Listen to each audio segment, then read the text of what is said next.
Class 9, হ্যাঁ 2025-এর আবার annual exam চলে এলো। হ্যাঁ, থার্ড সামিটিভ ইভ্যালুয়েশন। এখানে দেখতে পাচ্ছ কতগুলো most important third summative questions. দেখো এতগুলো সব থার্ড সামিটিভের কোশ্চেন্স। চলো আমরা এই প্রশ্নগুলো একটু দেখে নেব যে বিগত বছরের 22, 23, 24 সালের এক্সামের প্রশ্ন পেপার কেমন ছিল, বিভিন্ন স্কুলের প্রশ্ন তোমাদের দেখাবো। তাহলে সেই বিষয়ে তোমরা একটু বুঝতে পারবে যে তোমাদের এক্সামে এক্স্যাক্টলি কেমন আসবে। তো এই সব স্কুলগুলোর প্রশ্ন আমার কাছে রয়েছে, যা থেকে তোমরা এটা বুঝতে পারবে। চলো এখন আমি একটা একটা স্কুলের যেমনটি আছে সেইভাবে তোমাদের একটু দেখাবো। যেমন এইখানে পশ্চিম গাম্বিরিয়া স্কুলের একটা কোশ্চেন 2024 সালে পড়ে গেছে। এখন তোমাদের এর মধ্যে থেকেও কোনগুলো মোস্ট ইম্পর্টেন্ট সেই বিষয়গুলো নিয়ে আমি একটু আলোচনা করব। এই যেমন প্রশ্ন দেখতে দেখতে তোমরা চলো, আমার সাথে সাথে চলো। এখন তোমরা বুঝতে পারছো নিশ্চয়ই কোনগুলো ইম্পর্টেন্ট, সেটা দেখতে থাকো। এবং তার সাথে সাথে দেখো পরের পেজে লক্ষ্য করো। আচ্ছা, আমি একসাথে প্রশ্নটা এরকম রাখছি কেন, এত প্রশ্ন ভিডিওটা ভীষণ লং হবে, তাই আমি একসাথে রাখছি। তোমরা দুই দিকে চোখ রাখবে, ঠিক আছে? যার সমস্যা হবে পিকচারটাকে এরকম টাচ করে বড় করে নেবে, নিয়ে এরকম জুম করে তারা দেখার চেষ্টা করবে, ফলে তোমাদের কোনো সমস্যা হবে না। পিকচার কোয়ালিটি 4K দেওয়া থাকবে, তোমরা বাড়িয়ে জুম করে নিতে পারবে। দেখো পিকচার কোয়ালিটি বেটার করে নিতে পারবে। তো কেমন পড়েছে দুই দিকে মিলিয়ে দেখলাম। আমি কিন্তু তোমাকে এই কিছু প্রশ্ন দেখাতে দেখতে কোনগুলো 100% পড়ে তার রুলসগুলো বলবো। যেমন এই 3 দাগের 1, এই রুলসে একটা 100% পড়বে। এবং তুমি সাথে সাথে দুই দিকে লক্ষ্য করো, এবং তার সাথে সাথে দেখো এই উৎপাদকে বিশ্লেষণ করো, কোনো একটা দেবে। এখানে একটা মানে 8 লেসন তোমাদের যেগুলো আছে সেখান থেকে দেবে। এবং আমি পরের পেজে আসছি, এইখানে লক্ষ্য করো। পরের পেজে দেখো এইখানে মোস্ট ইম্পর্টেন্ট গুলো কোনগুলো, যেমন সমাধান একটা দেবে। এইখানে তোমার যে কোনো একটি পদ্ধতি কোনো নির্দিষ্ট বলে দেবে না, অপনয়ন, তুলনামূলক বা পরিবর্তন বা যে কোনো নিয়মে তোমাকে একটা করতে হবে। বজ্রগুণন পদ্ধতি কোনো একটা নিয়ম এখানে দিয়ে দেবে তার মধ্যে। তো আমি অলরেডি চ্যানেলে সাজেশন দিয়ে রেখেছি, এই চ্যানেলের থ্রুতে মানে এই ভিডিওর এই উপরে আই বটনে পাবে, অথবা এন্ড স্ক্রিনে, অথবা ডেসক্রিপশন বক্সে আমি তার লিঙ্ক দিয়ে দেবো। সম্পূর্ণ সাজেস্টিভ পর্ব কি করে 100%, অর্থাৎ কি করে তুমি 30 নম্বর অবশ্যই পাবে মাত্র 10-12টা ম্যাথ প্র্যাকটিস করলে, তার টিপস দিয়ে দিয়েছি, সেখানে তোমরা দেখে নিতে পারবে।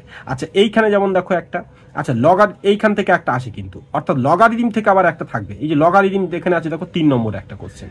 তো এইখানে 9, 10 দুটোর মধ্যে একটা করতে হয়, লগারিদম থাকবে। আবার এইখানে দেখো মানে আবার বীজগণিতের ম্যাথ থেকে এখানে একটা থাকে। আর এইখানে কিন্তু লক্ষ্য করো এই 4 দাগে যেমন 11 দাগে এইখানে একটা মানে তোমার প্রয়োগ থাকবে, আর তার সাথে সাথে একটা তোমার কি থাকবে যে এই প্রয়োগের সাথে সাথে। আচ্ছা, এর টুকরো পেজ, এর আর একটা পেজ কিন্তু 5 নম্বর পাতা তোমার আছে, সেটা আমি তোমাদের একটু দেখাবো। আমার লুজ হয়ে গেছে এই পেজটা।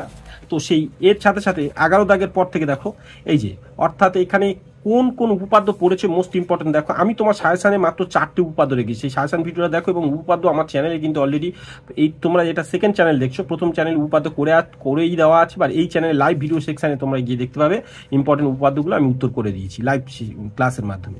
এবার 12 দাগে দেখো কি পড়ছে দেখো, তার সাথে সাথে 13 দাগে সম্পাদ্য একটা পড়ে, যেখানে 100% তুমি যদি নর্মাল স্টুডেন্ট হও, একটা সম্পাদ্য সহজ করে এই দুটোর মধ্যে একটা ধরো একটা 5 নম্বর এইরকম সম্পাদ্য, এই এক্সাক্ট এই দুটো যে পড়বে এরকম না, আরো আছে দেখাচ্ছি। একটা সম্পাদ্য, একটা উপপাদ্য, যেটা 4 নম্বর দেওয়া আছে। এখন তোমাদের এটা প্রয়োগের 4 নম্বর, কিন্তু তোমাদের প্রকৃতপক্ষে এটা 5 নম্বর পড়বে। তাহলে এই 5, 5 এখানে 10, একটা লগারিদম এখান থেকে 3, 13, এখান থেকে একটা সমাধান 3, 16 নম্বর। এইগুলো 100%। এই লেখচিত্র একটা 4 নম্বর, 16, 4, 20 নম্বর। আর স্কুল থেকে 20, 20, 40। আর দুটো ইউনিট টেস্ট মিলিয়ে 5, 5 যদি 10 পাও তাহলে 50 পেলে পাস, 3টে পরীক্ষা মিলিয়ে, তাই না? তো এইভাবে তোমাদের কিন্তু এক্সাম সম্পূর্ণ করতে হবে। যে সহজ জিনিসগুলো আমি বলে দিলাম কোনগুলো ইম্পর্টেন্ট তোমাদের পড়ার বিষয়। আর এইখানে আর একটা দেখো, তোমরা 20 তো আমি হিসাব দেখিয়ে দিয়েছি। এইখানে দেখো আরো একটা 4 নম্বর, এখানে সাধারণত দুটো করতে হয় রাশিবিজ্ঞান, কোনো স্কুলে বিভিন্ন স্কুলের নিয়ম, কিন্তু এখানে একটা রাশিবিজ্ঞান খুব সহজ হয়। যেমন এইটা খুবই ইম্পর্টেন্ট, এটা সবার জন্য ইম্পর্টেন্ট, তোমাদের জন্য ইম্পর্টেন্ট কিন্তু, ফলে এখানে একটা 24 নম্বর তোমার 100% হয়ে গেল। অর্থাৎ এইভাবে তুমি কিন্তু পাস করবে। চলো এই প্রশ্ন নিয়ে আমি আলোচনা করেছিলাম। এইবার আমি আরো একটা স্কুলের, ধবধবি স্কুলের 2023, এই স্কুলে আবার 22, 24 ইত্যাদি কোশ্চেন দেখাবো। আমি একটু তাড়াতাড়ি তাহলে দেখাবো। যেমন দেখো এইখানে এই প্রশ্নটাকে লক্ষ্য করো কেমন ধরনের ছিল। আবার এই স্কুলের তোমার প্রশ্ন আমি কম্পেয়ার করে দেখাচ্ছি, 2022 সালের প্রশ্ন কম্পেয়ার করে দেখাচ্ছি। 24টা বোধ হয় শেষের দিকে কোথাও আছে, কম্পেয়ার করে দেখো। 22 সাল 23 সাল কেমন ধরনের এক্সামে এসেছিল। তবে এই উত্তরগুলো কিন্তু স্টুডেন্টরা করেছে, এগুলো ভেবো না। আর এমসিকিউ উত্তরগুলো করার ক্ষেত্রে তোমাদের বলি, বইয়ে যে এমসিকিউগুলো আছে সেগুলো তোমরা প্র্যাকটিস করো, বা কেউ যদি এমসিকিউ প্র্যাকটিস করে মনে রাখতে না পারো, মুখস্থ করবে, এমসিকিউ উত্তর শুধু করে দিয়ে আসলেই কিন্তু নম্বর দেয় অনেক স্কুলে, সেটাকে দেখবে। কোনো স্কুলের রুলস আছে কোষে দেখাতে হয়। চলো এবার আমি 2023 সালের অন্যান্য পেজগুলো দেখিয়ে তারপর 22 সালের বাকিটাকে তোমাদের দেখাবো, ঠিক আছে? দেখো এইখানে লক্ষ্য করো তো যারা ধবধবি স্কুলে দেখবে তাদের ক্ষেত্রে এটা একটা সুবিধা হয়। এখানে লক্ষ্য করো, দেখো প্রশ্ন প্যাটার্ন দেখো। তবে এই স্কুলের প্রশ্ন প্যাটার্ন আমার সবসময় ভালো লাগে, খুব সুন্দর প্রশ্ন প্যাটার্ন, এবং যেগুলো যেগুলো এক্সামে আসার কথা, পড়ার নিয়ম, এই স্কুল কিন্তু সে সব কিছু ডিটেলস মেনটেন করে। তো দেখো এইখানে প্রত্যেকে দেখো মানের ঊর্ধ্বক্রমে, যেমন এই যে লগারিদম এখান থেকে একটা পড়েছে, তারপরে এই যে আবৃত্ত দশমিক ভগ্নাংশ, এই নিয়মগুলো তোমাকে ফলো করতে হবে। নিচে দেখো এখানে কি পড়েছে, এপারে দেখো এই সংখ্যা রেখা স্থাপন, বাকি ম্যাথগুলো দেখো এখানে কেমন ধরনের রয়েছে। এবং পরের পেজে আসছে, পরের পেজে লক্ষ্য করো, এইখানে আবার বড় করে দেখাচ্ছি তোমাদের, দেখো পুরো পেজ জুড়ে লক্ষ্য করো। এই যে লেখচিত্রের সাহায্যে সমাধান, একটা 4 নম্বর, 100% 4 নম্বর তুমি এখানে পাবে। এইটা তোমাদের 11 দাগে পড়েছে। এই যে কোষে তোমাদের এইটা কোষে দেখি 3-এর 1-এর 11 দাগের, এটা ঠিক আছে। এইটা কিন্তু ওই লেখচিত্রের 11 দাগের অঙ্ক, খুব সুন্দর ক্ষেত্রফল নির্ণয় করার অঙ্ক, ঠিক আছে। এইটা ভালো করে লক্ষ্য করবে। তো ক্ষেত্রফল নির্ণয় করা 6 উত্তর হবে, এইরকম একটা 6 বর্গ একক আর কি। তারপর এখানে সমাধান দেওয়া আছে, এই যে এইগুলোই তোমার কিন্তু 5 মার্কস এনে দেবে। তারপর আবার দেখো এই নিচেরগুলো দেখো, এইরকম সমাধান একটা তোমাকে দেবে, এই পার্টটুকু দেখো। এবার লগারিদম দেখো এখানে কটা পড়েছে, একটা করতে বলেছে। লগারিদম কোনগুলো ইম্পর্টেন্ট, এইগুলো দেখে বইয়ে দাগ দিয়ে রাখবে যে। তারপর আবার ত্রিভুজের মধ্যমা 3টি সমবিন্দু, এইটা দেখো খুব ইম্পর্টেন্ট, এটা কিন্তু আমি সাজেশনের মধ্যে রেখেছিলাম। তারপর এটাও কিন্তু দুটো খুবই ইম্পর্টেন্ট উপপাদ্য, তোমরা দেখবে। তারপর প্রয়োগ একটা দেওয়া আছে, এবং প্রয়োগের সাথে সাথে বাকিগুলো দেখো তোমরা। নিচে আমি একটু দেখাচ্ছি 15 দাগে এই ম্যাথগুলোকে লক্ষ্য করো, দেখো।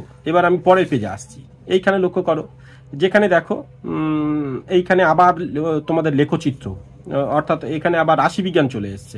রাশিবিজ্ঞানও কিন্তু ইম্পর্টেন্ট, রাশিবিজ্ঞানও দেখো কোনগুলো মোস্ট ইম্পর্টেন্ট। এখানে যেমন এইটা সবার জন্য ইম্পর্টেন্ট, আগের একটা পেজ তো তোমার দাগ দিয়ে দিলাম, এইটা সবার জন্য ইম্পর্টেন্ট। আর এটা সবার নাও পড়তে পারে, তবে এইটা কিন্তু সবার জন্য ইম্পর্টেন্ট। এইটা মনে রাখতে হবে, ধীরে ধীরে বেড়ে গেছে, এটা কিন্তু পরিসংখ্যা নয়, এটা ক্ষুদ্রতর ক্রমযৌগিক পরিসংখ্যা আছে, অর্থাৎ এই বিষয়টা কিন্তু অনেকে ভুল করে। তো এইটা খুব পড়ে। আর আরেকটা আগের তো দেখালাম, আগের পেজে তোমার এই দুটো তুমি প্র্যাকটিস করো, তোমার কিন্তু 100% পড়বে। এই একটা আর তার সাথে সাথে এই দুটোই কিন্তু 100% এর মধ্যেই তোমার চলে আসবে। এবার চলো আমি তোমাদের ওই স্কুলেরই 22 সালের একটা প্রশ্ন দেখাই, দিয়ে আবার অন্য স্কুলে। এটা তো তোমার প্রথম পেজ দেখিয়েছিলাম, তারপর লং করে রাখছি, পুরো পেজটাকে তোমাদের দেখাচ্ছি। দেখো লক্ষ্য করো, দেখো এখানে প্রশ্ন প্যাটার্ন। তবে এখানে আবার পেজ নম্বর দেওয়া আছে, বইয়ে পেজ নম্বর দেওয়া আছে, কোন পেজে তোমরা পাবে এইগুলো, ঠিক আছে। এই ম্যাথগুলো কোন পেজ থেকে পড়েছে তার দেওয়া আছে, এখানে লক্ষ্য করো। প্রত্যেকটা ম্যাথের কোন পেজে